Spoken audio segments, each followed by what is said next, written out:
everyone, welcome to Urbonas podcast. My name is Donatas Urbonas and this is my colleague Rytis Vysniauskas. Finally, we are here. We were setting up for this podcast for more than 3 hours, I guess, right?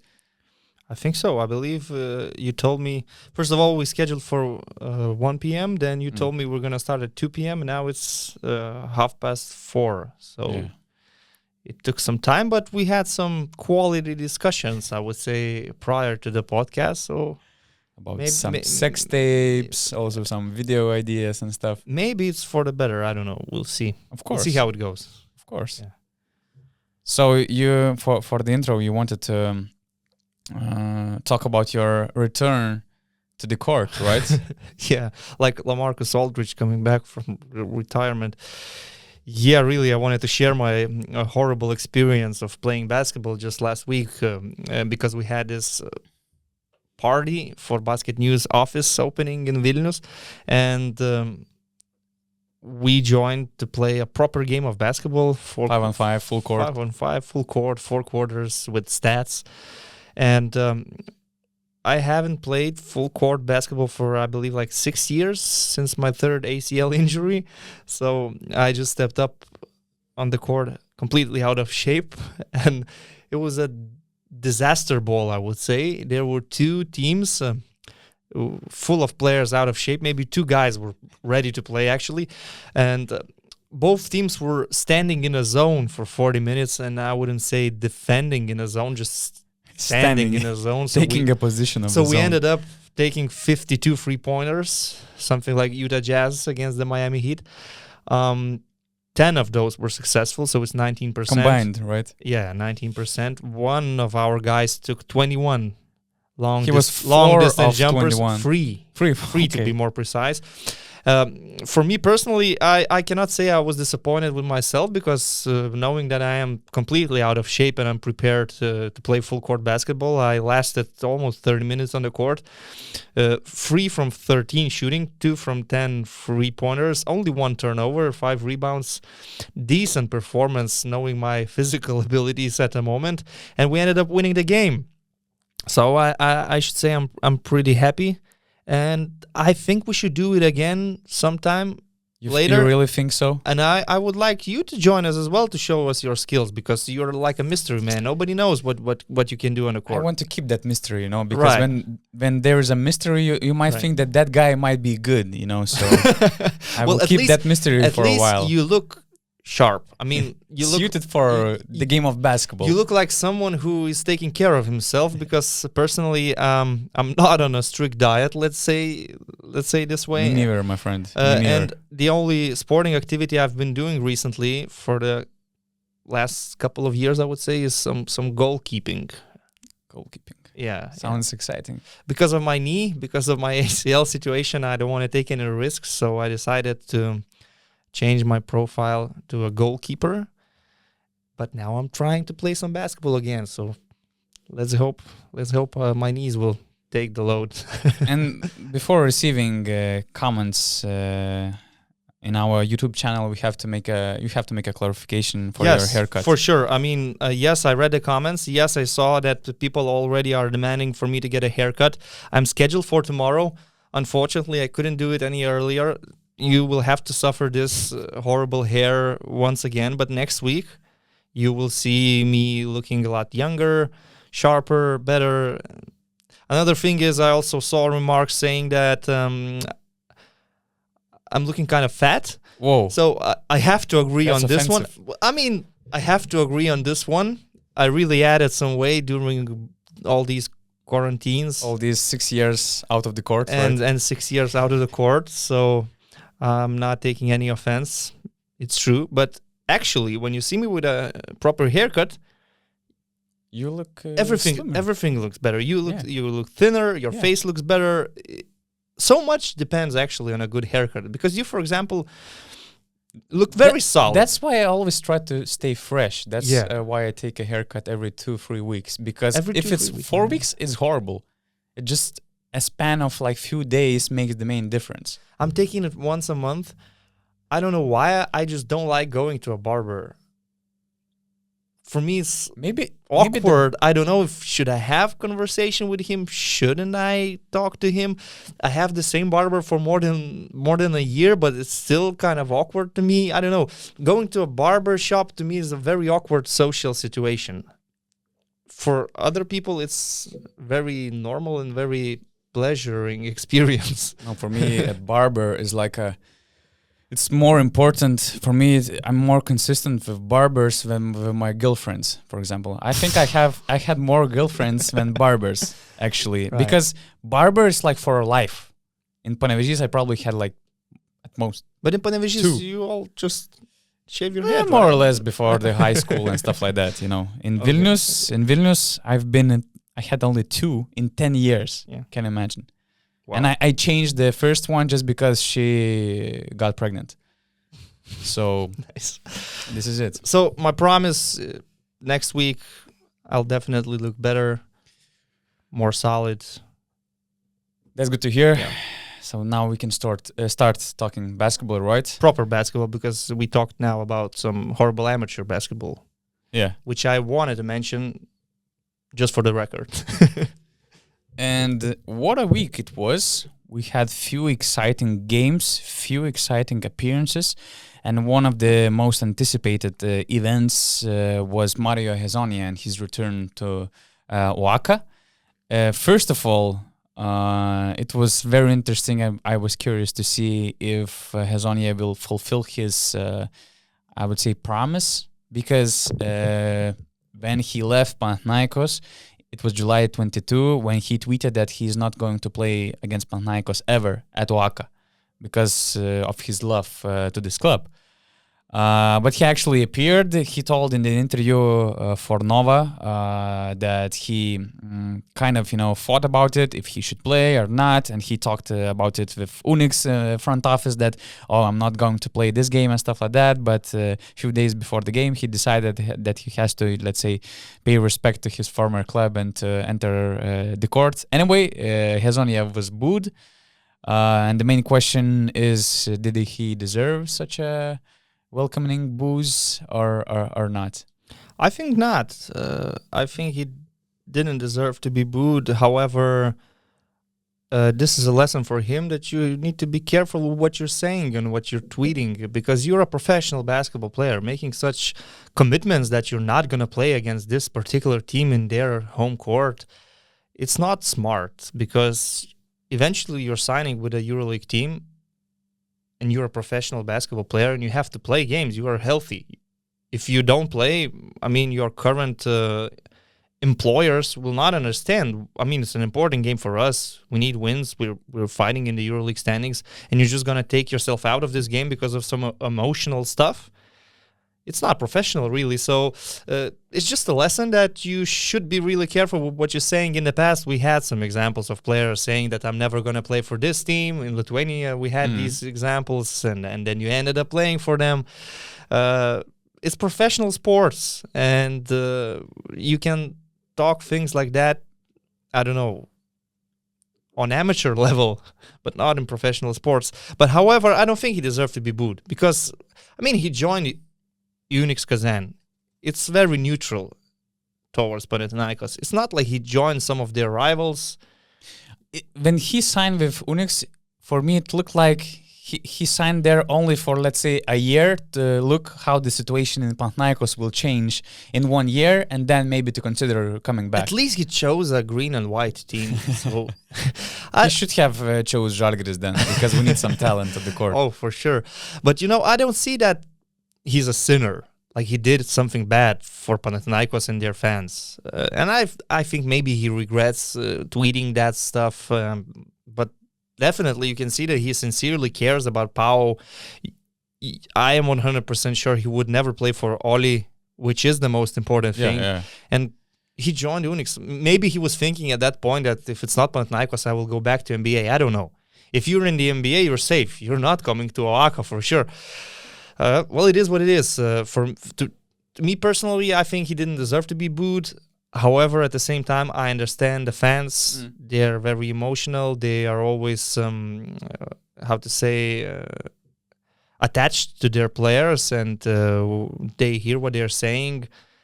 and they take all these statements very Yeah, they seriously. take They're these like, statements seriously. childs who remember everything you said. Yeah, and remember how they met Mario Hezonja in the airport. That's the thing. They were showing a lot of love, and he was showing love towards them as well. So it was a very good relationship, which ended badly.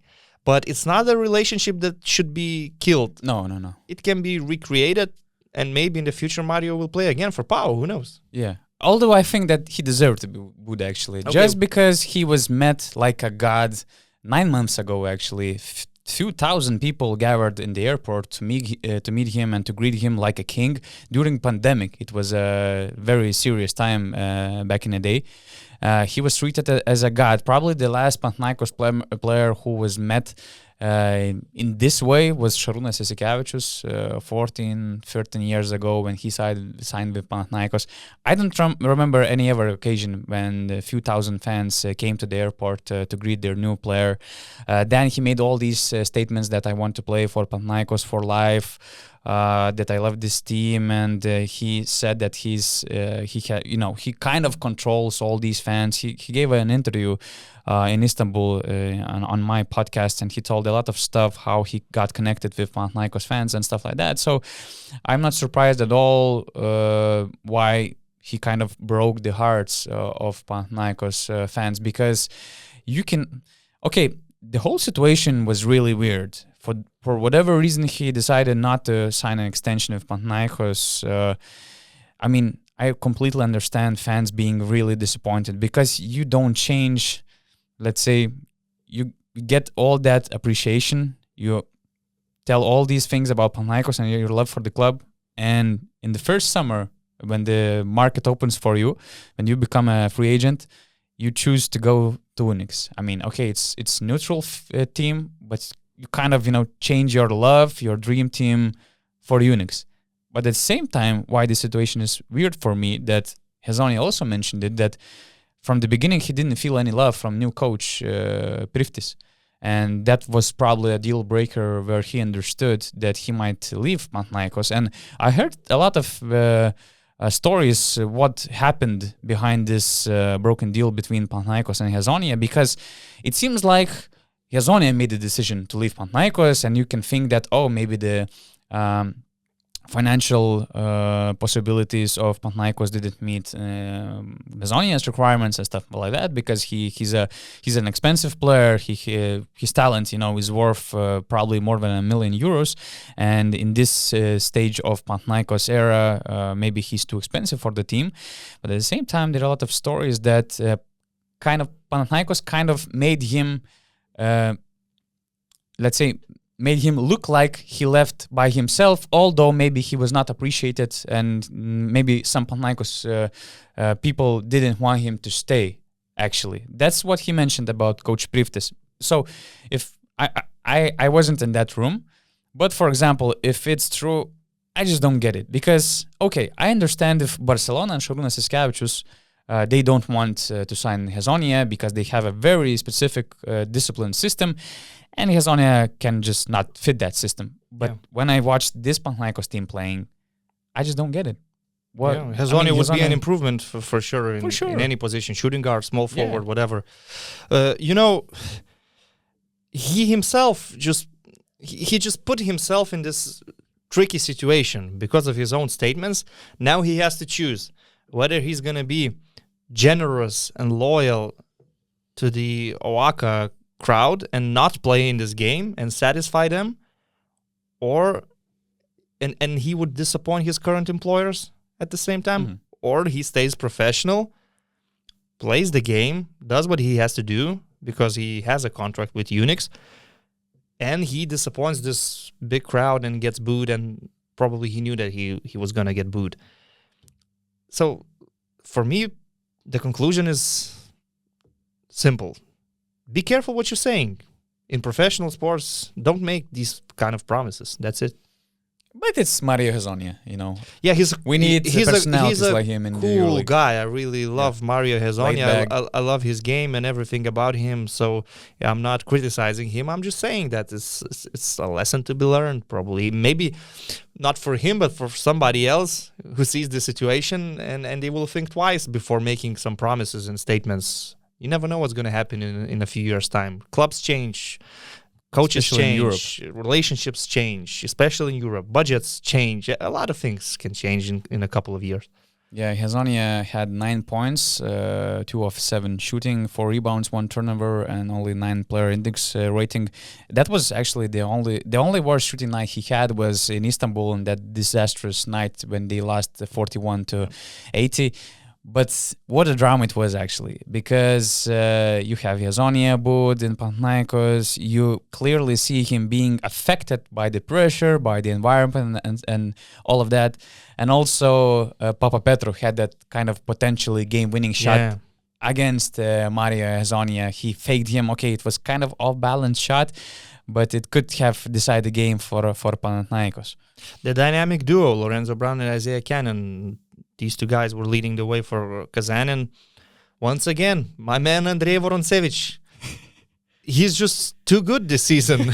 he's an elite power forward at the moment in the form that he is. If you take last 3 or 4 games, he's playing as an elite power forward, just like in the good old CSKA days when he used to play for coach Ettore Messina, for example. And not only in offense, in defense too. A lot of smart plays that he makes for this team. So credit goes to Andrei Vorontsevich for sure. And John Brown, for example, his stat line is not very impressive, but he did a lot of small things on the defensive end. He's a fighter. He's a warrior, I would say, John Brown. I love watching him, his energy. The stats maybe do not reflect this, but you can say that he played 30 minutes, and Coach Perasovic definitely trusts him as this fighter on the court who dies for every loose ball, who goes in every 50-50 situation, and he's very versatile on defense. So I really love watching John Brown this season. The only part I didn't like about that game that Mario Hezonja wasn't invited to give an interview for the EuroLeague TV. They took Lorenzo Brown as a player of the game, and also obviously he made a game-winning shot. Then they had both coaches and Isaiah Cannon. And I get it. They were the most efficient players of Unix, of a winning team. But at the same time, when you have Hezonja at OAKA in such circumstances, I mean, it's a must to have him on TV. I believe many people actually turned this game on only because of the storyline. Only because it's Hezonja in OAKA. Because if you look at the standings and the quality these teams are showing, Unix against PAO is not really a very exciting game. It's, I mean, better games were on at the moment in terms of quality, but definitely a lot of people, I think, watch this one purely because of Hezonja. How much more of excitement this game or this team, I'm talking about Unix, will have if Giannis Timma on the roster? Oh my God, I read these rumors today, I think in the morning. Giannis Timma. Well, I am not really sure what they're trying to do with this. When they added OJ Mayo on top of what they have, it already seems strange. Okay, OJ Mayo plays his minutes, plays his part like 10, 12 minutes. He doesn't seem to be making any trouble. Fine, okay, he has his role. He's getting better, actually. For example, in this game against PAO, he had a decent run on offense. But where do you add Giannis Timma in this game? In this team, I mean, Mario Hezonja doesn't seem very happy with the amount of shots he's taking, how he's being used on offense. Maybe he expected to be more of a star player on this Kazan team. Maybe it just looks like from his body language, but maybe, I don't know. At least in an interview for Nova, again, he told that he's completely happy. He do the things he wants on the court, and he plays the basketball he likes. So, and he feels the confidence of his coach and teammates, management, and stuff like that. I hope it is like that. Yeah. I hope it's. But I see what you're saying, and you add somebody else who demands the ball, and he wants to take his 5 or 6 3-pointers per game. He was doing this in Khimki and Zenit when they played in EuroCup, and is a player that, well, doesn't fit into this defensive idea. I mean, at the moment, Unix are winning games because of their defense. They are built like a talented scoring team, but they're winning because of defense. They're winning these low-scoring battles. I don't know what Yanis Timma brings to the table. I'm not sure if Coach Parasovic wants him. There are rumors that OJ Mayo might be injured and he might be out for a while, and the contract they are finalizing with Timma is for 1 month. So he might be as a replacement, and when I try to explain this move, maybe he will be a replacement for a shooter role, let's say, because from OJ Mayo, most of what you can get is shooting 3-pointers and stuff like that. So I think that maybe Timma will be seen in that kind of position. Well, he's definitely an interesting character, and he definitely loves playing swag in Russia. So is he still blonde like he was in Orlando in Summer League? Did you check him on Instagram? No, I didn't. But because Yanis Timma is a must-follow basketball player, especially in the EuroLeague. Because, for example, I saw he had a poster story when he has a Lambo, and he was like making a reel or something. Maybe it was even a TikTok video, like how to put and probably he was going to practice or something, and he was doing a video just like how to put luggage in a Lambo, which is hard. So he ended up like just driving Lambo like this, and having the luggage out of the door, driving the car and riding the luggage. So no, Yanis Timma is a must to follow on Instagram. But it's not a must to sign for a EuroLeague team. I'm sorry. You're not surprised. I mean, Kazan signing If I Yanis had to Timma. say which of these 18 clubs will sign Yanis Timma at some point of the season, well, Kazan probably would be top of the list.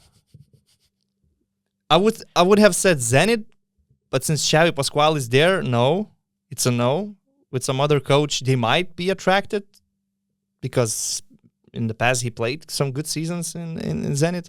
But now Kazan is the only place, and well, it seems that it's happening. They have nothing to lose. They're going all in. Well, if he respects that he's a role player now, he's not coming to this team to be the key player who's gonna get a lot of shots. It might add something. I don't know. Sometimes you can be surprised in a good way with some of these players. When they get older, they get maybe more mature and understand that they want to win games more than they want to score points. We will see. We will see how this looks. And wrapping this up about Mario Hezonja, I miss players and I miss situations like it was in OAKA because it seems like there's no rivalry anymore in Europe. There are no, let's say, hot stories over there. And actually, right now, I'm reading the book When the Game Was Ours. It is a book about Larry Bird and Magic Johnson, their rivalry, the beginnings of the Lakers-Celtics rivalry and stuff like that. And it was so exciting to read Magic's stories, for example, how Celtics fans in the arena, they were, I don't remember what it was, but they were like pretending to be ghosts in the stands, just reminding how Celtics were killing Lakers in the NBA Finals, like getting unzipped bags at the airport in Boston, or fans approaching them in the airport, and when Magic was expecting to, give an autograph or something like that, this little kid was just saying, "Oh, Larry Bird will smash you," and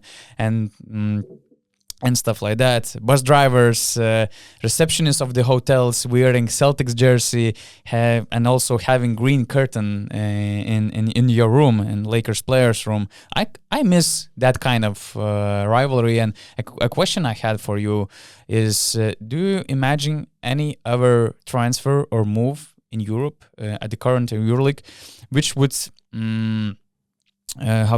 boost big discussion or would be shocking move in EuroLeague, like Hezonja, for example? It was a story. I don't know. Maybe it's only players moving in between Oli and Pau and Zvezda and Partizan. Other than that, I don't see anything. Switching from Barcelona to Real Madrid, it's nothing these days. It's nothing. Ertel did it. Hanga did it. Two players in one Laprovitola summer. did it. Yeah. Nobody cares about that. Okay, When when Mirotic signed, uh-huh. at first there were Real Madrid fans, I don't know, posting shit emojis on his Facebook account, but that's it. Yeah, these Instagram and social media Yeah, wars yeah. are nothing. So The last time we the had only way, I mean, it could spark something is when a player would go directly from Olympiacos to Panathinaikos or from Zvezda to Partizan or vice versa. If Yorgos Printesis would decide to play his last season Arba or in Slukas. Pau or Yeah. Kostas Lukas, it would be a bomb. Other than that, well, for example, American players switching sides, No. nah, it's Kevin Punter played for Partizan, played for Zvezda. Corey Walden did it. So he got some, I don't know, banners, some booze, some stuff thrown at him. That's it. It's not a big deal. In Italy, for example, last season Gianpaolo Ricci was the captain of Virtus Bologna. This season he's going to Milan. Yeah. And in Turkey, let's say, the rivalry between Fenerbahce and Efes, it's not a real rivalry. You could say a rivalry is between Galatasaray and Beşiktaş, because these are football clubs with very passionate fans. And Fenerbahce and Efes, if let's say Jan Vesely would join Efes at some point of his career, Which is possibly, which is possible because financially, he's on a contract. Financially, it's expiring contract. possible because Efes can compete in the market with anybody. Mm-hmm. So it wouldn't be a shocker, a big deal, or a sensation. I don't know. So he's a former Fenerbahce player. I don't see a big rivalry between Fenerbahce and Efes, although these are Things two would Turkish get clubs. worse if he would go to Galatasaray. Yeah, because of this, the football rivalry. Anadolu Efes seems very neutral, actually. They don't have ultras. They don't have football club. They're just in the EuroLeague. From what I understand, let's say when Fenerbahce is not in the Final Four and Anadolu Efes is playing in the Final Four, Turkish people still support them. Let's just say they are okay with Efes. I was being having in a the ride Final home one day with a Turkish guy. I ordered an Uber, and we were talking about basketball. So he asked me who are the kings of EuroLeague. At that moment, Jelko was still coaching Fenerbahce, so I had to say Fener. He was very happy with that. And I asked him about Efes. What does he think about them competing? This was like the rise of the Ataman's team, and he said, "Great, it's great for Turkish basketball. If they go to the Final Four, I support them." So I don't see that. I mean, there's a big clash between these two Turkish clubs. What is obvious that there's no support between Zvezda and Partizan.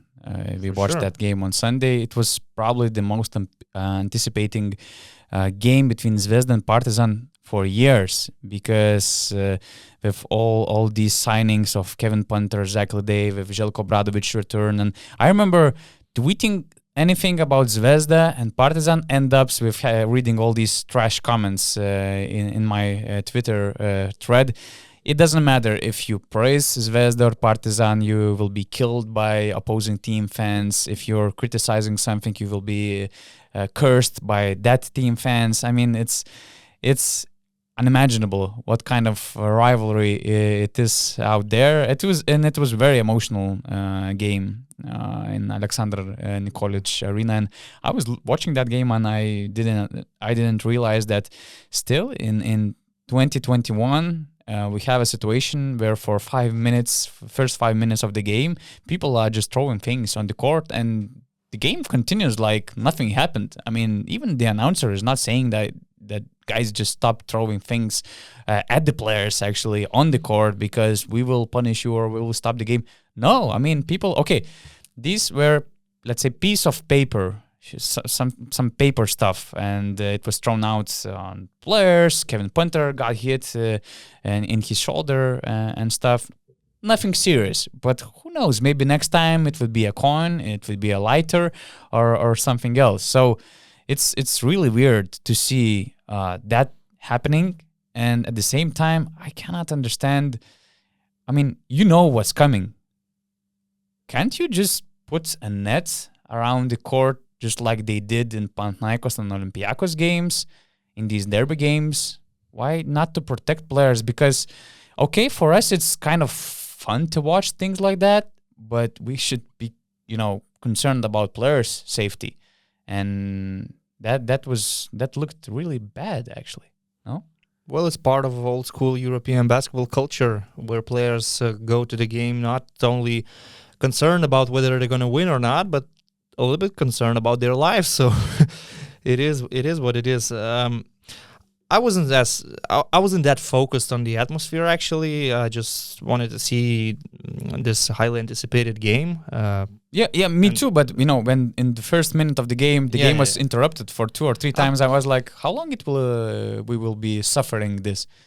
Well, it's something you could have expected, probably. No. I mean, I have full love for Serbian basketball culture. As we talked in the previous podcast, I've been both in Partizan, Zvezda games, and I love the atmosphere they create. But the reception that Kevin Punter got from Zvezda fans wasn't as bad as the reception he got from Ognjen Dobric, Austin Hollins, and Branko Lazic. Yeah. The way they were denying Kevin Punter for 40 minutes, he played 31 to be more precise.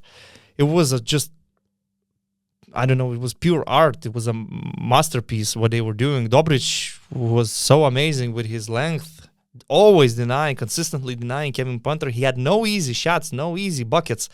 Austin Hollins at some point of the game was like glued to Kevin Punter, going off every screen. It seemed like Coach Radonjic was preparing these guys for this particular game and this particular matchup. I know that before that they faced as well, and they did a good job against Chris Jones and Elio Kobo and won that game. But here against Partizan, the defense against Kevin Punter was just something amazing. For me, it was like the highlight of the game, even though there were some great moments, great plays on both sides, it has to be said. But of course, Crvena Zvezda completely outplayed Partizan. I would say Partizan with Željko Obradović, they are the more talented team maybe. They have more skill in their roster. But Crvena Zvezda is built with this defensive-minded mentality, a team full of warriors, a team that fears nobody. They defend like crazy. The physicality is off the charts. The size of this team is just spectacular when you start with Ognjen Kuzmic at center and you have these long forwards, Kalinic, Simonovic. The size is just wow. They have a good point guard, Nate Walters, which I would say Partizan lacks. Yeah. Nate Walters is the best point guard on both teams. On both of these teams, yeah. He controls the game. He's very smart. He's very calm. I cannot say the same about Dallas Moore. He had 14 points, but I don't see him really like being the guy who controls the team. Yeah, I also had that impression that Partizan was lacking of a good leadership starting for the point guard position. And we saw Kevin Punter left only 6 points on 29% of shooting. He was slaughtered on the Exactly. court. I remember that Kevin Punter before the season had a really interesting podcast with him, and he told that he mentioned one player who can kind of challenge him in defense. But he was kind of sincere that there's nobody who can stop me. Who was that one player? I don't remember. It was his former teammate. Not a very well-known teammate. I will have to check the podcast again. But what Zvezda did, they just threw 2 free bodies on him. Punter didn't have any space to breathe.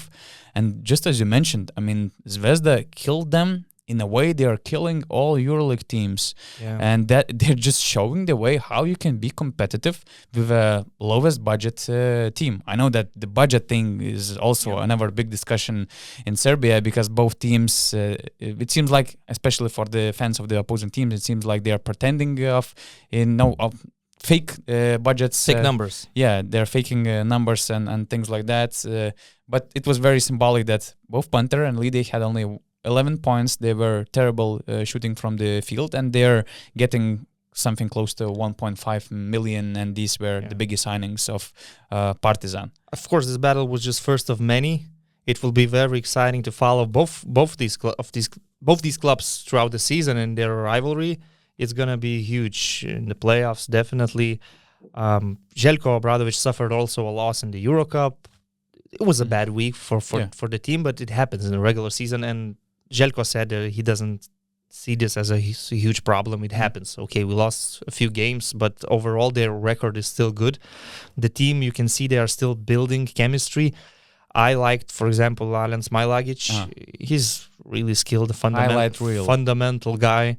Yeah, I didn't understand, for example, what part does Rodion Kuruc play on this team. He just looks like He a looks random, lost looks in like this a team. random player. And it's like that from the beginning of the season. I remember I saw him first in Istanbul, and he was just mediocre on the court. Yeah, it was a pure example that at this point of the season, Zvezda is the better team. But it's November.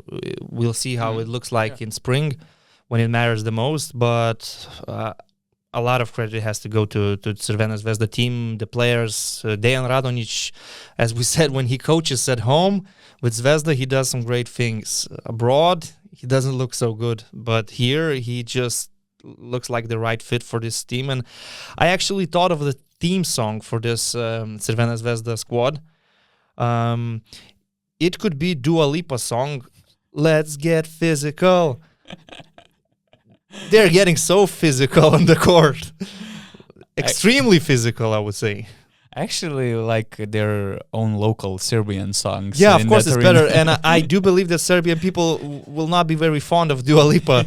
but still, the lyrics are so catchy and they just fit to this team's game style. Yeah, maybe that game could have go in a different route if Partizan would have made their first shots because they had some open looks, but it seems like the team was affected by the pressure, by the atmosphere, by the fans. 8 points in the first quarter. 8 points in the first quarter, 18 in 18 first minutes. They were missing really nice shots, let's say, but later when they missed their confidence in their own shots, they made only 39% of shots from the field. Later, also Zvezda got in that lockdown beasts mode, and it was just impossible to get out of their court and home arena with a win. But as you said, I mean, Partizan needs time. Željko Obradović also pointed that after the game, and I see the potential for the Partizan team. Although I'm also, I was really, happy to see that Zvezda also showed the character and also showed the difference between the EuroLeague and EuroCup, because Zvezda were too physical for Partizan. I think that Zvezda outsmarted Partizan, and that kind of, playing smart way starts also from the point guard position.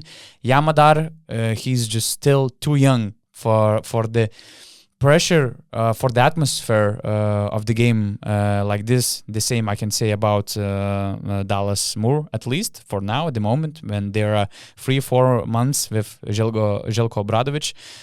So Partizan had a really good reality check, but later in the season we will have another.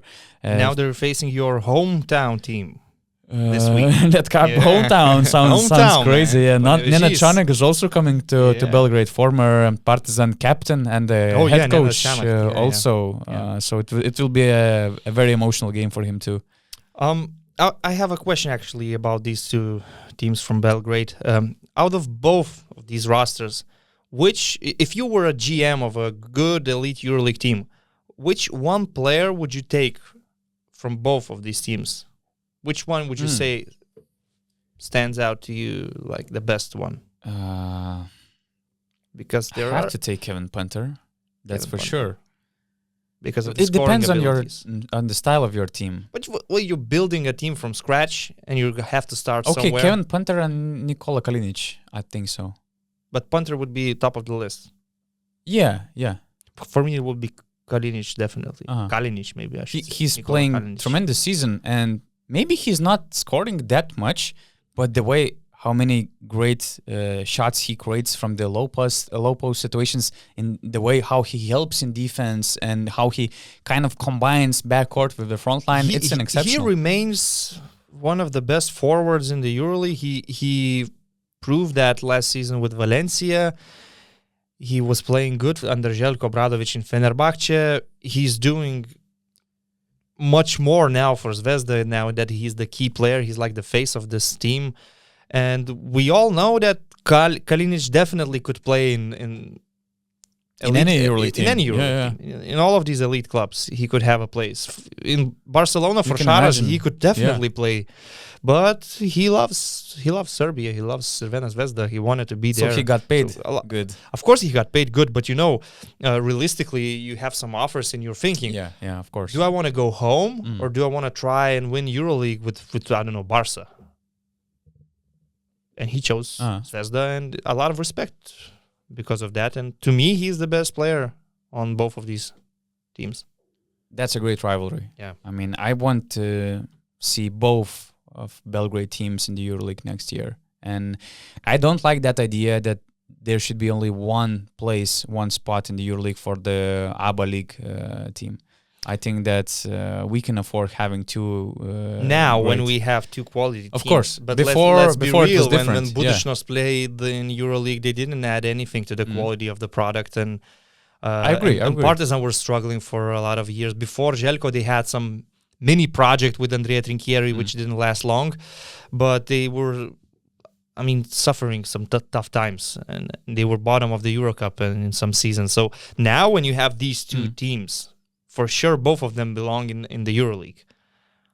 It's just a question of consistency. Are they stable financially? Partizan, will they stay like this? It's always a question in Serbia. It's always a question. Well, yeah. Let's move on to another game in Belgrade, right? Zvezda Asvel.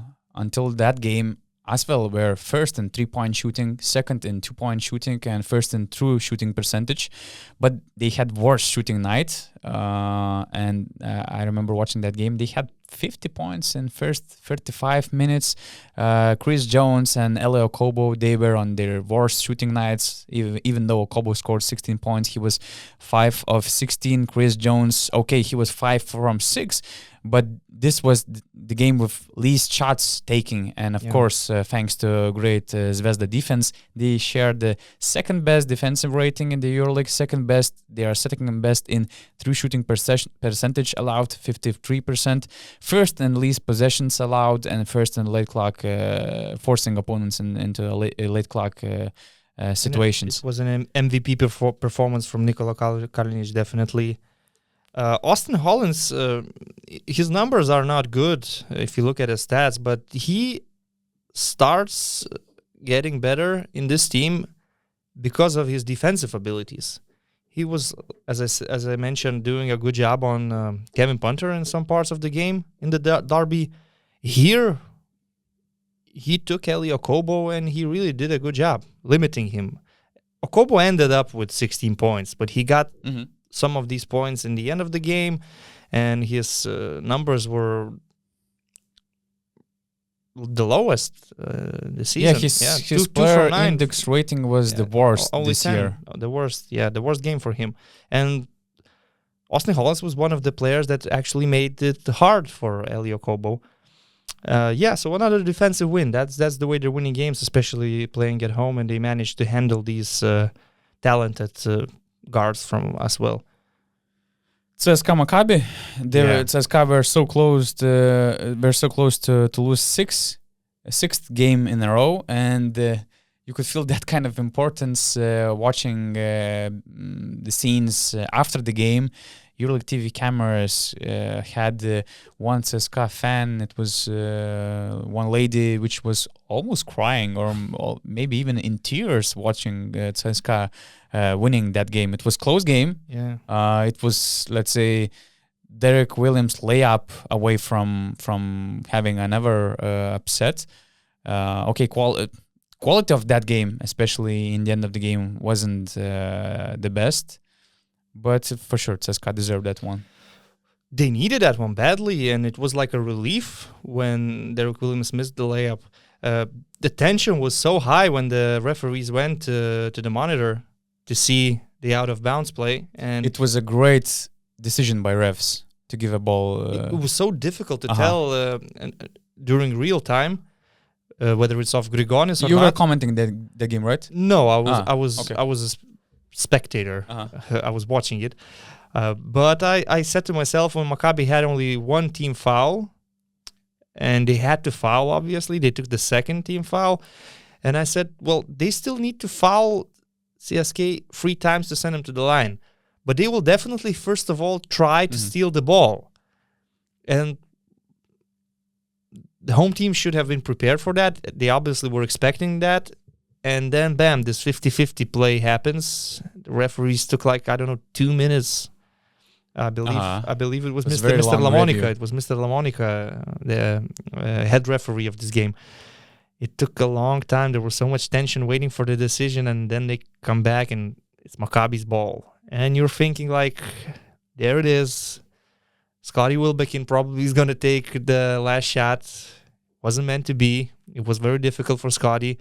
But they ended up with a decent layup, and they fought for an offensive rebound as well. So I would say CSKA survived in the end of this game, and they needed this win really badly, as I said. Doesn't matter the result, doesn't matter the quality. They just needed to finally win a game of basketball, which they did.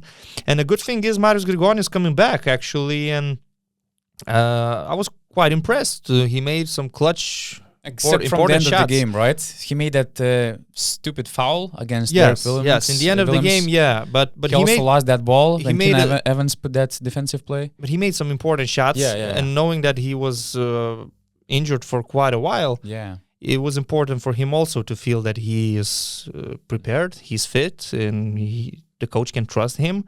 He scored 10 points in this game.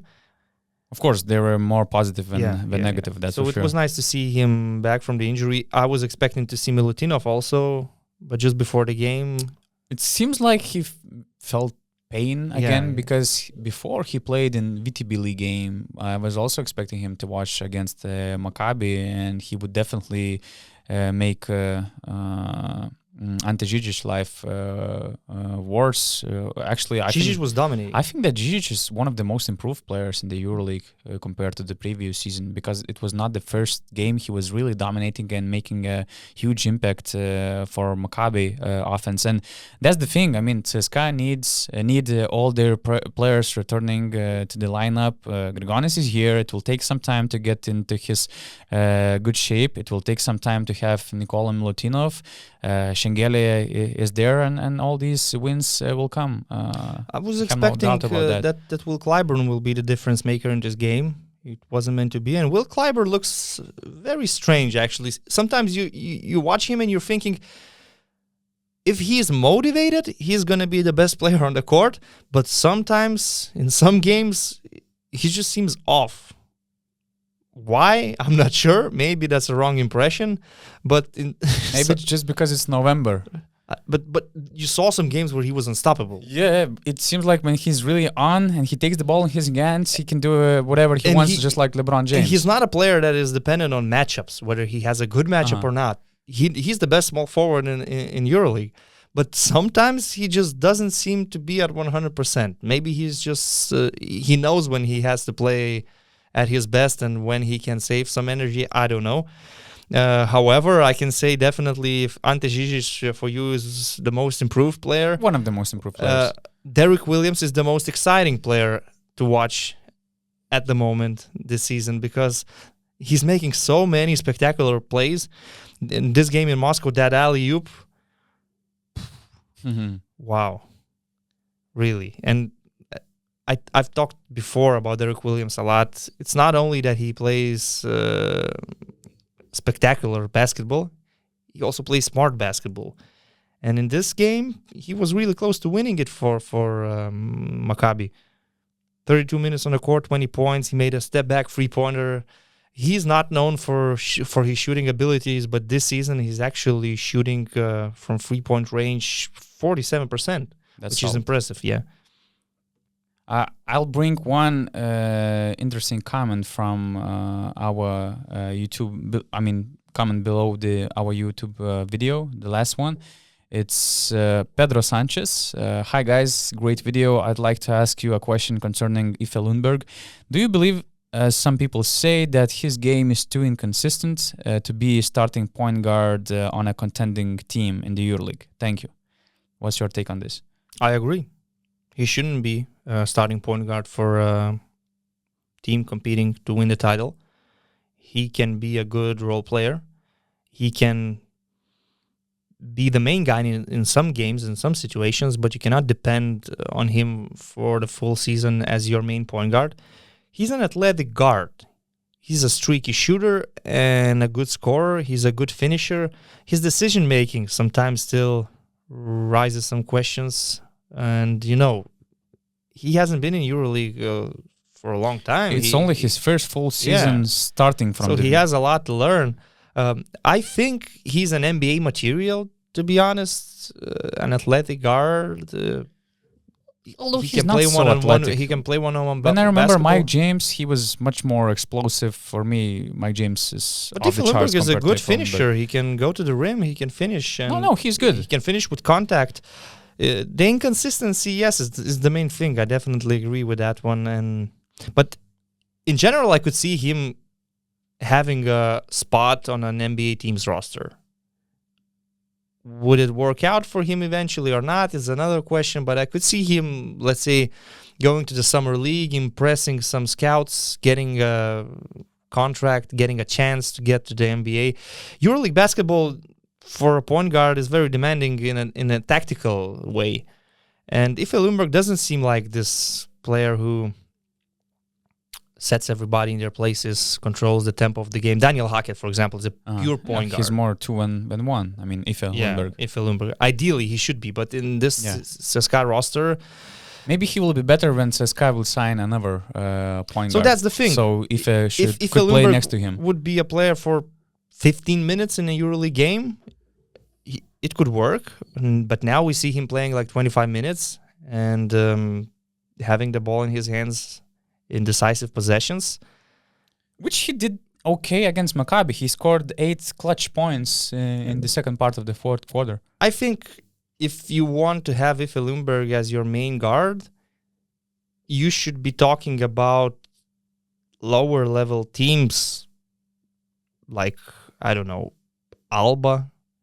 In Žalgiris, he would be the best guard at the moment, for sure.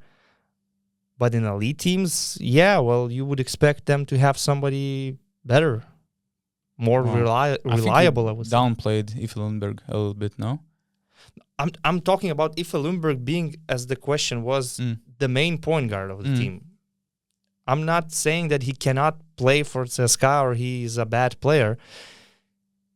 If you have, let's say, if CSKA would have signed Vasa Micic, and you have Iffe Lundberg, it's great. You have depth in your roster, you have options. Iffe Lundberg can provide some scoring, playing next to Vasa Micic. But if you have Iffe Lundberg as the main creator... Oh, yeah. If that's the question, okay, I agree. I just think that it's too early to judge Lundberg. I just want to see him in his best position, shooting guard position, and he for sure has potential for the example in the first 2 games of the season, and he played against great teams. It was Milan and Efes, if I'm correct, and he was averaging 15 points, 6.5 rebounds, 5.5 assists per game. Just later, as Pedro noticed, he was not consistent. He averaged only 7.7 points on 17% 3-point shooting. His 3-point shooting is 27.6 right now. His 3-point shooting numbers suffer because he tends to take a lot of shots at the end of the shot clock, off the dribble. And of course, naturally, if you take these difficult shots, the numbers will go down, which is why it's 27.6. Although he's a decent shooter, he's a much better shooter than the numbers show. But we have to understand he took a step from playing in a mediocre Polish team, Zielona Góra, to an elite EuroLeague club. And at that moment, he was taking like a temporary option because they had a situation with Mike James and they couldn't sign anyone better. But for this season, we can see that Dimitris Itoudis was convinced that Iffe Lundberg can stay in this team and he can be a valuable asset. So okay, let's move forward. Let's hope he continues improving his game. He's like 26 years old only. He's still 26. Again, he played in the EuroLeague nearly 1 year. And the most important thing about Iffe that he's a real professional. There are no problems with him both on and off the court. And I just believe that he will figure it out. But he said himself, like, his dream is to play in the NBA. That's true. And if it is his goal, if he has his aim set on playing in the NBA, you can expect that next summer he will be looking for opportunities, definitely. Yeah, he was looking for that opportunity even this summer. Yeah. At one point, it seemed like, I remember also reported it that Iffe Lundberg told that it's a no-go to CSKA because I'm all in getting an NBA opportunity. But CSKA just raised their offer, and Iffe decided that it's a good thing for him to stay in Moscow, which I completely agree with. But yeah, I mean, talking about all these NBA dreams, I think, players, for example, Will Clyburn, he's a good example. We have other good examples. Iffe Lundberg is from Denmark. But all these Americans, at first, they're dreaming about the NBA. But as soon as they get in a good situation, good environment, when they get good money, and they understand that it's actually cool to be here in the EuroLeague, to represent the top organization here in Europe, rather than just seek for some short-term solutions in NBA. I believe that Iffe Lundberg might be one of these guys who will stay in the EuroLeague, and he might be on the top level, top shelves. I would encourage any person to chase his dream. That's for sure. Especially just when have you're a taste of the like have a taste of the NBA. If it doesn't work out, it doesn't work out. But for any player, if he has a chance to at least experience NBA basketball, I would say go for it. We see, for example, Argentinian guys. For Facundo Campazzo, it worked out. For Gabriel Deck, it's not working out. So maybe Gabriel Deck will be back in EuroLeague next season. He will be a solid signing for any of these elite teams. However, to see from inside how NBA looks like, how an NBA organization works from top to bottom, to be there where you are only taking care of basketball. You are a basketball player. Your job is to play basketball. You don't need to worry about anything else. It's the highest level of professional sports, and if some player is trying to get to the NBA, do it, go for it. If you're good enough, you will definitely be back in Europe and get offers. There are a lot of examples, European players that went to the NBA, didn't look so good, but they were signing great contracts in Europe. Jan Vesely, Nando De Colo, a lot of players. So for Iffe Lundberg, if there's a chance, yeah, why not? Test yourself. We were emphasizing poor three-point shooting percentage, and probably you cannot find any worse three-point shooting team than Fenerbahce. And their horrible nights against Milan, 3-22, the first quarter set the tone for the worst offensive night for Fenerbahce in the EuroLeague history, 43-68. Rytis, do we have a problem with Fenerbahce and their offense? We do. We also have other teams also have a problem with the Torre Messina's switch-all defense. Well, actually, our colleague Augustas Šuliauskas, you can follow him on Twitter at Augis04. He had a great breakdown of this game, of the strengths of Milan, specifically the first and weaknesses of Fenerbahce. Yeah. So it's difficult to have good spacing when you don't have a stretch four in modern day basketball. Jan Vesely, in my opinion, he should be a center. Jan Vesely should be a center, but year after year, you see Fenerbahce playing with these big lineups where Jan Vesely is a four, now sharing the court with Devin Booker, for example.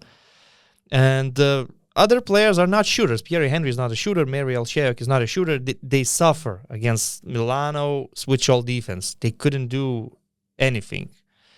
Yes, there's a problem. However, it's not as dramatic as it might look from the scoreline in this particular game, because we know that Fenerbahce in previous weeks lost games by a buzzer beater, by a last-second shot. The result in the standings could be a lot better than it is. We saw also them playing in Moscow, a game where they were actually making shots and making big shots, whether it's De Colo, Guduric, or some other guys. So it's not as bad as it looks like, but the roster is not built properly.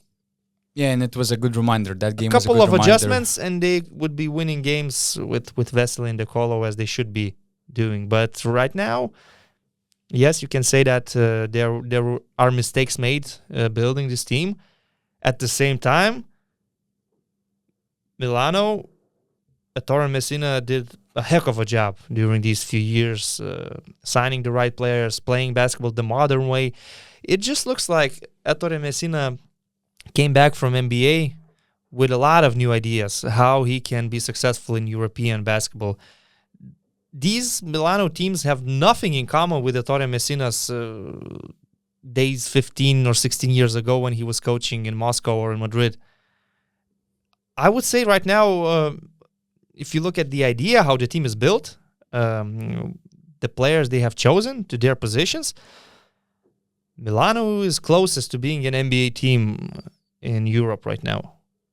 They have big stretch fours. They have athletic center who can switch everything on defense. They have great ball handlers who can create for themselves and also play very good in pick and roll situations. They have a lot of shooters. They have players that you can easily put in different positions and have very good spacing. They have experience. I mean, it's just a very modern basketball team. Yeah, there are a lot of reasons why I love Milan too. I remember I was pretty skeptical about their summer moves, but it seems like that signings of Devon Hall, Nicola Melli, Dinos Mitoglou, and also Troy Daniels, Jaron Grant, they also have potential to be better and even to strengthen this team even more. That's what August also mentioned on Twitter, that the worst thing is that he sees much more potential for Milan be even team. Better. Yeah, maybe so that's a scary part of Milan regarding to. But let's agree that Fenerbahce can be a lot better than they were in this game. They showed their worst form, and what was also interesting that they were booed after the game, especially when Pierre Henry released that air ball. It was the last shot of the game. I agree with the concerns of their shooting problems, although, of course, Achille Polonara, he can be much better than 24% shooter. Pierre Henry, 35%, it's something what you can expect from him. But I believe that the signing of another shooter should be made, because all these numbers show the tendency. They're 18th at the 3-point They're 18th at the 3-point average, only 32.3%, 15th offensive rating. So these are things to be concerned about. Or you just have to play different lineups. Let's say Melih Mahmutoglu is a good shooter. Marko Guduric is a good shooter. Nando De Colo is a good shooter. If you start playing Vesely more at 5, Polonara more at 4, if you start taking minutes away from Mariel Sheyok and Daishon Pierre and giving more to Mahmutoglu, to Guduric, and just giving more responsibilities to Nando De Colo on offense, because for me it's hard to see De Colo playing 19 minutes, ending up with 2 points, 1 from 7 shooting. He can't find the connection with Sasha Djordjevic so far. Because I mean, you're lacking shooters, but you still have some shooters on your team. So maybe it's about the lineups. Maybe you need to try different lineups that could spread the court a little bit more and have better spacing. Playing with these big lineups, it's obviously doesn't work against teams like Milano. They're very well prepared for that. Do you think Djordjevic is under pressure after this? I don't know. In this coaching market, where you see Neven Spahia replacing Duško Ivanovic, you understand that there are no good options on the market. But this is Baskonia. They have to go for someone it's they either already Spahia, had. Perasovic, Ivanovic, or Pedro Martinez. It's circle of life in Vitoria. But right now, I don't see very good replacements. We have to take into consideration that they lost so many games and late game drama, so they have to be patient. They have to make some adjustments, either in their lineup or just to add some shooters. But Fenerbahce actually is a good example of a team that has good financial resources and sign good players, but good players do not necessarily make up a good balanced team. Ettore Messina is signing players for his system that fit right in. Like Nicola Melli, he doesn't need any time. He goes there, he's one of their best players. But it took some time for him to build that roster. You can remember his first year. Yeah, in first year, he was also playing big, and it didn't work with Gudaitis, with Skola, It was not working. They were somewhere 7th or 8th in the EuroLeague before the pandemic. But then, bam, he changes everything. Of course, it's easier when you sign very experienced players that have been playing in the EuroLeague for 6 or 8 years. It's very easy to work with them. It's easier when you have your team for the second season. I mean, you have ability to make adjustments. Sasha Djordjevic got the team which was built for Kokoshkov. But Fenerbahce, for example, they are also signing good players, but these players do not necessarily fit very well with each other.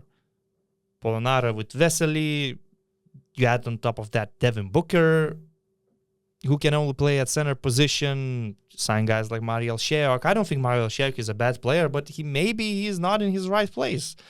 And you can find some other examples as well. So Pierre Henry, for example, right? I know it was not Djordjevic's signing. I know the team was built for Kokoshkov, probably. But when you are thinking that maybe our team needs more shooters and we might have some problems because we don't have a stretch 4, you sign a point guard who doesn't shoot, it doesn't make any sense. Pierre Henry can make some shots, but he is not a 3-point shooter. When he's playing pick and rolls, everybody will go under the screens. It's very obvious. He's more of Nick Kaladias type of player. So if Pierre Henry would be replaced by, I don't know, Malcolm Delaney in these circumstances, bam, everything that would changes. be much All better of a fit sudden, for everything Fenerbahce. changes. Yeah.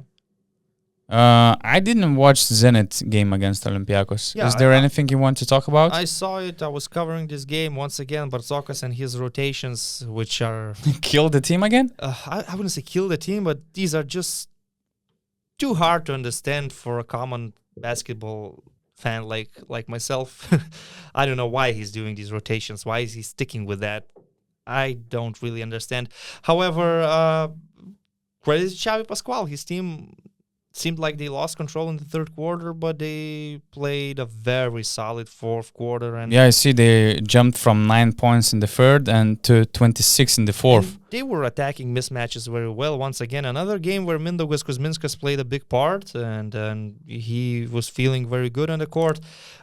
They started with good 3-point shooting. The first half was high scoring. Frankamp was making every single shot he was taking, and some other guys as well. But both coaches were actually unhappy after the first half because they said we need to play better defense. And I was expecting that the third quarter will be different, and it started being more defensive, more physical.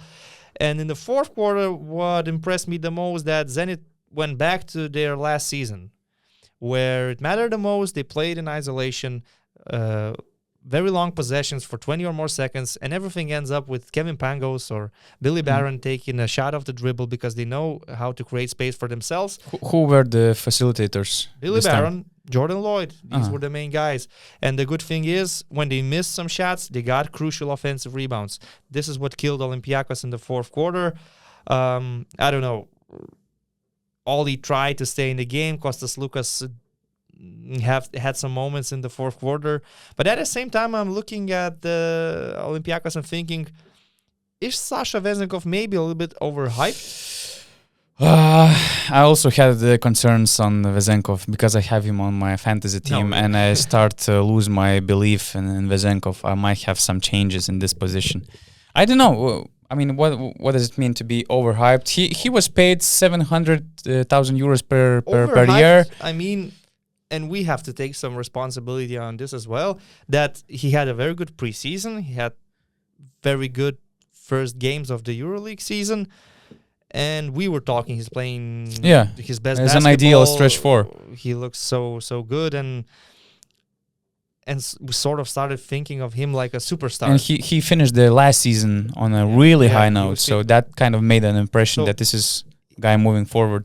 Now let's be real, he's not Nikola Mirotic, he's not that level, he's not at that level, and you cannot really expect him to win games for Olympiacos. To me, the key player still is Kostas Lukas, but I would like Mr. Bartzokas to stop doing this.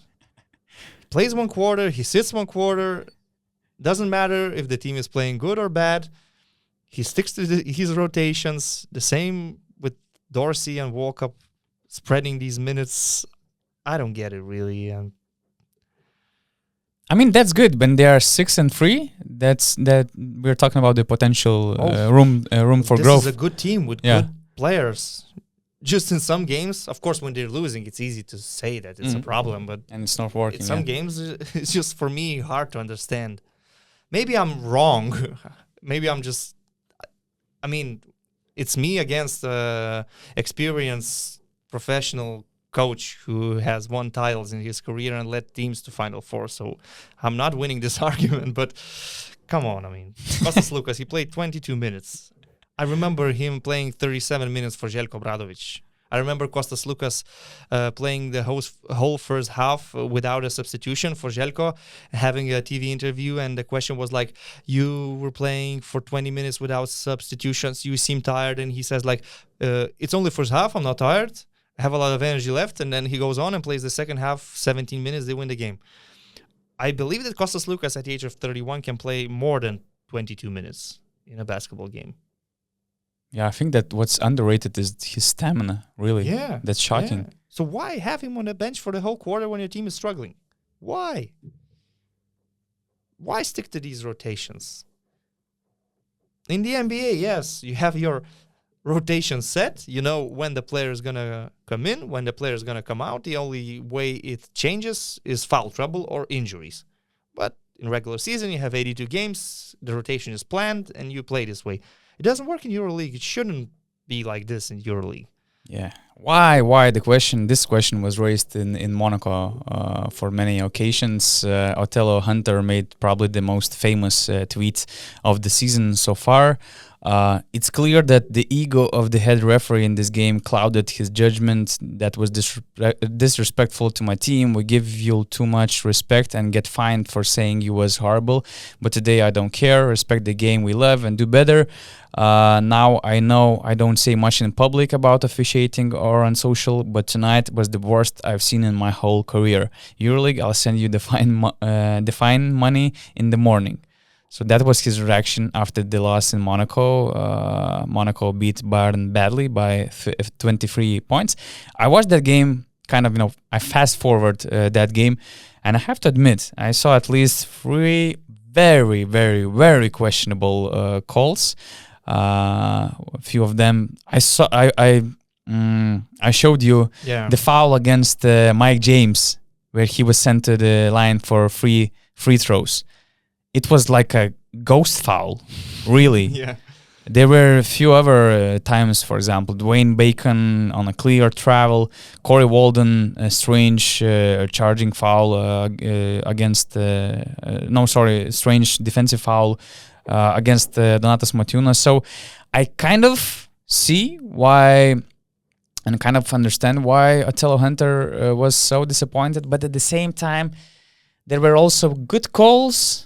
And it seemed like that Bayern just lost their minds throughout the game. And that kind of mix strange calls. Sometimes, when you got really bad call, the next few calls, you really believe that they were wrong calls, even though they were right ones. So maybe it's part of referees controlling the game. But you have to admit that Monaco started the game really well. And the way they were playing in the offense, they just set the tone. And the refs, they maybe did their part just later in the game. So you cannot take away that win from Monaco. But when it comes from Othello Hunter, a very experienced player who has seen a lot, it's rare to hear things like that. So you can believe that not everything was right in this game. Yeah, but when it's a 23-point advantage, you can also say that Monaco outplayed them. And everybody on this Monaco team should be happy with their contributions on offense in this game. Mike James, Dwayne Bacon, Danilo Andjušić, everybody had their chance to score. Everybody had their runs. And you can see that some of these guys had 16 points, 18 points. Even Leo Westerman was scoring. Yeah, he returned after his injury. He made first 2 3-pointers, and we have 7 Monaco players with 10 or more player index rating, over 10. So 111 in total as a team. Wow, a very solid against number. 63. Yeah, that's a huge difference. By the way, one more thing about Duško Ivanović and his era. We were kind of killing him For 2 weeks. past few weeks. For 2 weeks, we were firing Duško Ivanović, let's be honest. Yeah, but we were right. This team needed a radical change. But I'm not sure if that change is really that radical when Neven Spahija is taking over the team. I was saying last week when I said that Duško Ivanović should be replaced, my idea was that they need a soft coach, someone Or at least softer coach. Softer coach. It cannot get worse than Pablo having Lasso Duško type of Ivanović. coach. Yeah. Because with these players, maybe some positive coaching could be good on them. There is talent in this team. We've discussed this. Neven Spahija, kind of similar to Duško Ivanović. You know his methods. You know he's very strict. You know that recently didn't work out for him in Maccabi. I don't know if he changed his mentality or mindset or coaching methods. I'm not really sure about that. He had some years in the NBA as an assistant coach. Sometimes experience in the NBA changes you. It happens. But yeah, as we said, Baskonia, they have a very limited list of potential head coaches. It's only those who worked with them in the past. So Neven Spahija in the past, as I remember, he had a Tau Keramika team with Teletovic, Frederick House. And they made the Final Four. Final Four. They were good. But it was 13 years ago. Yeah. After that, we didn't see Spahija that successful. But yeah, Kehereta has a fetish on strict coaches. Rasovic, Pedro Martinez, Spahija, Duško. They're like from the army. However, the coaching change was inevitable because this Barcelona game, players were sabotaging that game. It was a nail to the coffin. The players were putting no effort, and you could see they've lost trust in their leader, and they don't want to play anymore for this coach, for this system. That 5-on-1 fast break. I didn't see nothing like that. And after this game ended, we were broadcasting with my colleague Jonas Lakšas, and I just said to him, can they still trust Duško Ivanović? Is it possible after this, what we've witnessed, to still trust your coach? And we didn't want to be too harsh on live television, but we agreed that no. I mean, there's no way out of this. The only way is to change the coach, which they did. But I wasn't expecting that they will announce Neven Spahija. Yeah, good luck for Baskonia, guys. One last thing. Anadolu Efes winning against Alba Berlin 90-63. Is that good enough to get Ataman's impression from you? Because you mentioned that after one great game or big win, we might get something from you. But I mean, I was talking, they have to beat some of these elite teams. But okay. But the difference, 90-63. Okay. Okay. I didn't expect that. Efes is back. Everybody in your EuroLeague, beware. We are back. We're the champions. Micic, once again, play like MVP. Very good. My point guard. Now we gonna dominate. Everybody be prepared. Anadolu Efes is back. I am Ergin Ataman. It's great to see Efes and you coach Ataman back. But this double game week will be really hard. Olympiacos at home. Okay, then Monaco at home too. At least they're gonna have a home court advantage. Finally, Vasa Micic played the way he's supposed to be playing. Maybe these minor injuries were really annoying for him in the beginning of the season. In this game in Berlin, you saw the real Vasa Micic. Very relaxed. He knows he's the best player on the court. He knows what to do with the ball in his hands. Confident shooting from free. Making his great trademark passes. 9 assists. They were feeding Tibor Pleiss as well in this game. And Krunoslav Simon once again. I don't know if he's ever going to get old. He put Elijah Bryant on the bench. Bryant even didn't play only a few minutes. He spent only a few minutes on the court just because Simon was irreplaceable. Yeah. So this double game week maybe will provide some more answers because, let's be fair. Alba Berlin is an interesting team, but in terms of quality, Anadolu Efes, even not at their best shape, should be winning against Alba Berlin. So, double game week, the most anticipated games which you have. Barcelona CSKA, November 17th, that's for sure. Definitely, I'm always excited excited to see Tudis versus Šaras, and of course both of these teams.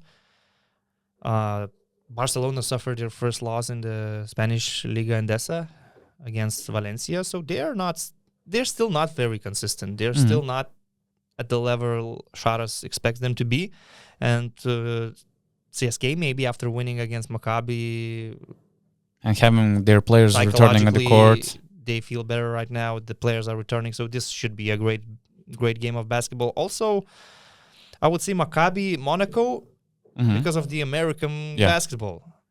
A lot of talented players who love to play one-on-one. Mike James against Wilbekin, Bacon against Nunnally.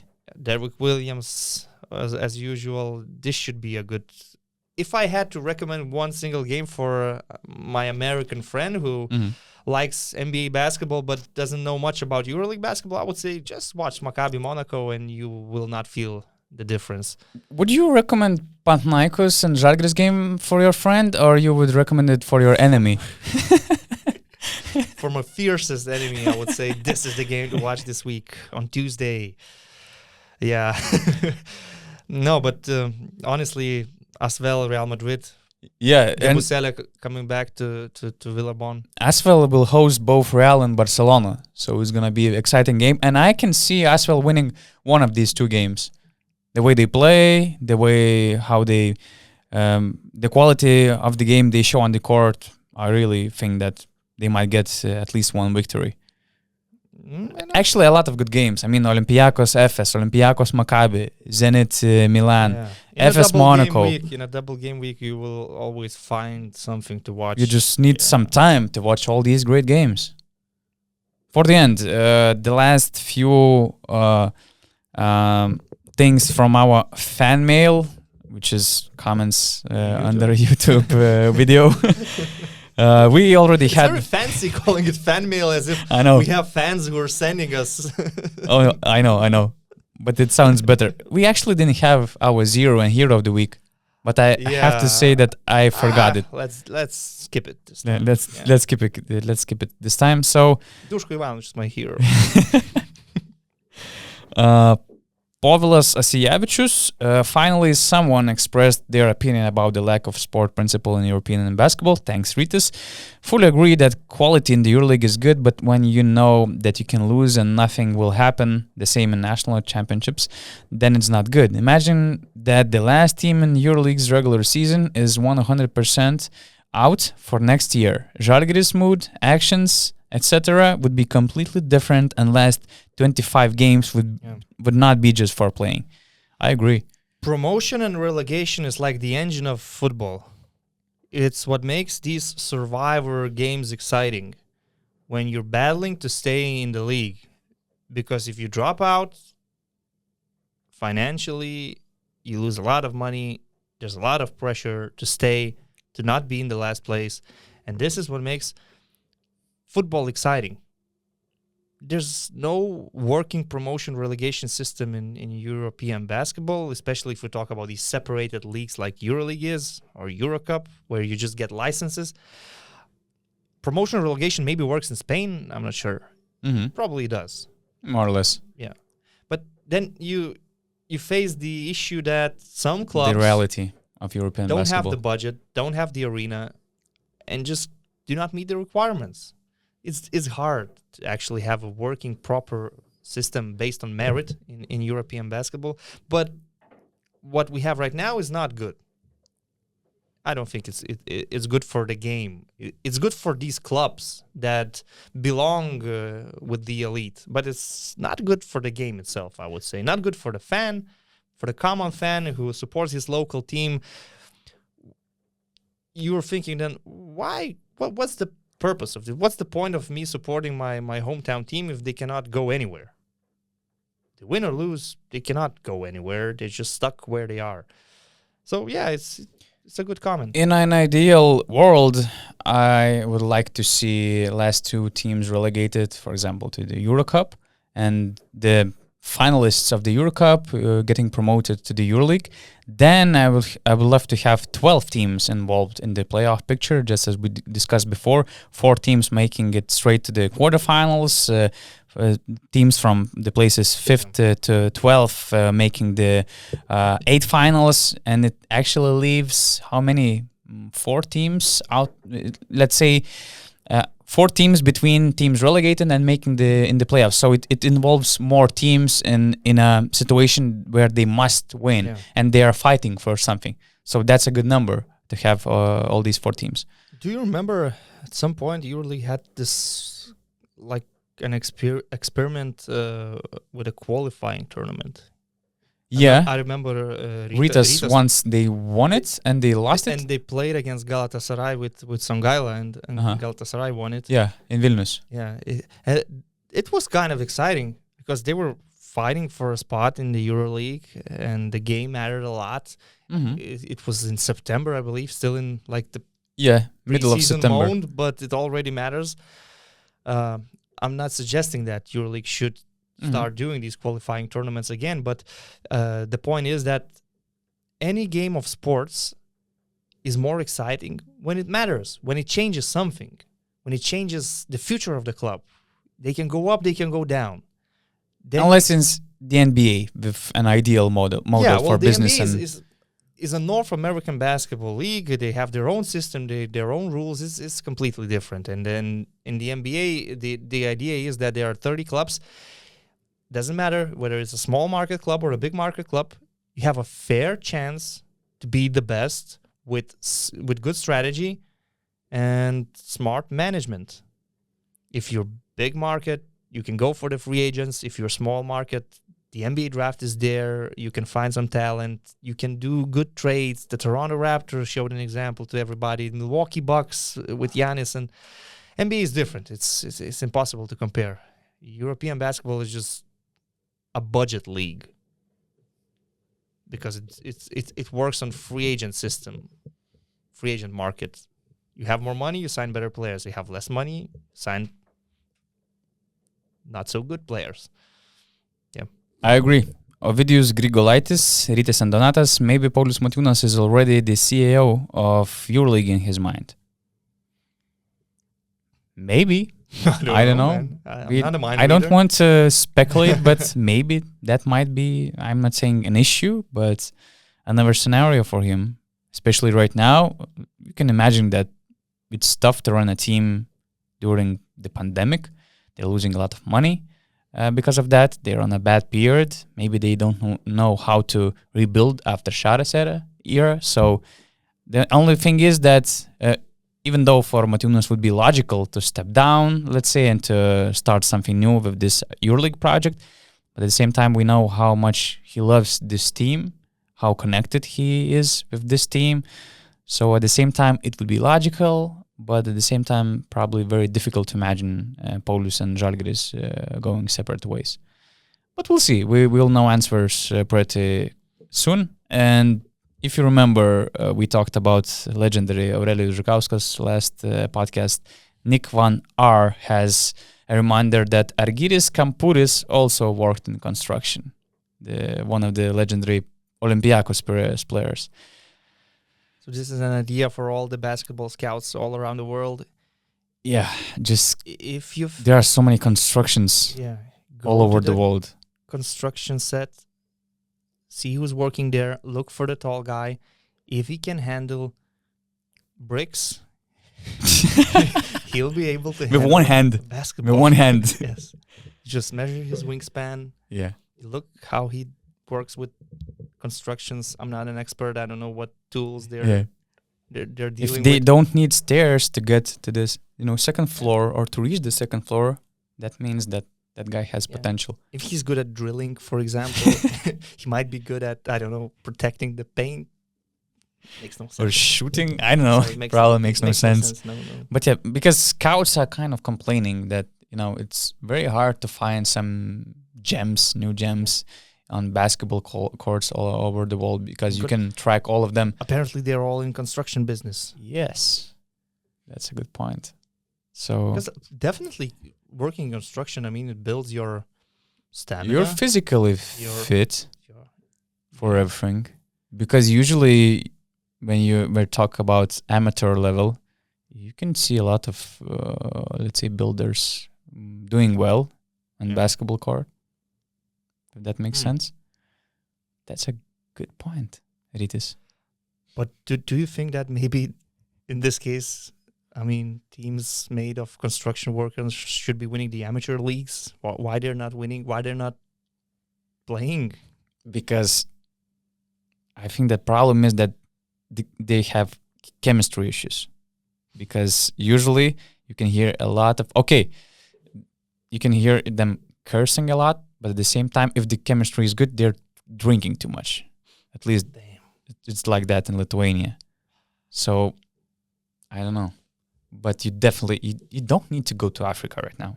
You know, all these NBA Africa projects and stuff like that. No. NBA constructions in Europe? What are you suggesting? Should don't know. Adam Silver open some, I don't know, training facilities for construction workers in Lithuania? I don't know. That's a good Maybe question. we should stop right here. Probably that's about time to finish our podcast. Yeah. Rytis Vysniauskas, Donatas Urbonas. Thanks all for watching us.